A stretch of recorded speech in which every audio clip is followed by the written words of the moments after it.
look, human beings, we can't help ourselves but compare ourselves to others. And comparison is the deadliest thing we can do to ourselves, because we will always come up short. I mean, all it does is exaggerate all of our insecurities. It's okay to enjoy other people's success, but you let them live their lives and you live your life. Oh, and by the way, they're curating their social media. That's not really their life. And so you're making decisions based on how you feel, based on their curated things. I know, I've talked to so many millennials. I know somebody who's out of work, really depressed, and yet she goes and does all these things so she has the appearance of this amazing, successful life. And so now she may be making those decisions based on what her friends, who knows what sort of weird, twisted, exaggerated, circle of depression this is forming. So go back to the rules of the infinite game. Your friends are there to admire. Your friends are there to say, God, I'm so happy for them. What are they doing that I can learn from? I'll give you an example. So we can all fall into this trap. So, in my business, authors and speakers and folks like us, we're all comparing ourselves to each other, and sometimes it can get silly and competitive. And there was, sometimes I go on Amazon and I check the rankings of my books to see that I still have a job. And now and then there was this one author who I hated for no reason. He's very smart. His work's incredibly good. He's incredibly well respected.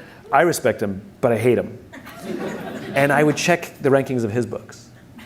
And when I was ahead, I'd be like, yes. And when he was ahead, I was like, right? It would drive me crazy. And I had this weird abstract competition. Same thing, right? Social media happened to be Amazon rankings. Right.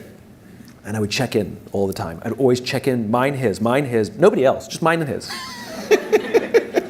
Anyway, I was at an event and we were interviewed together on the same stage. And the interviewer decided to let us introduce each other. So I went first. I had to introduce him. And this is what I said. I looked at him and I said, you make me very insecure. I said, because all of your strengths are all of my weaknesses. And every time I see you do well, it just reminds me what I'm bad at. That's how I opened up. He turned to me and he said, funny, I feel the same way about you.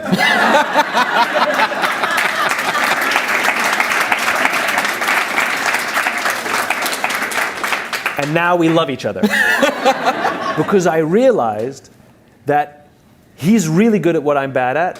So by me getting to know him and really learning to love him, I'm realizing I'm getting better at those things. And I'm taking more pride in the things that I'm good at rather than thinking I have to be good at everything he's good at. Right? So it's healthy to grow our own strengths and rather than be intimidated by the strengths of others.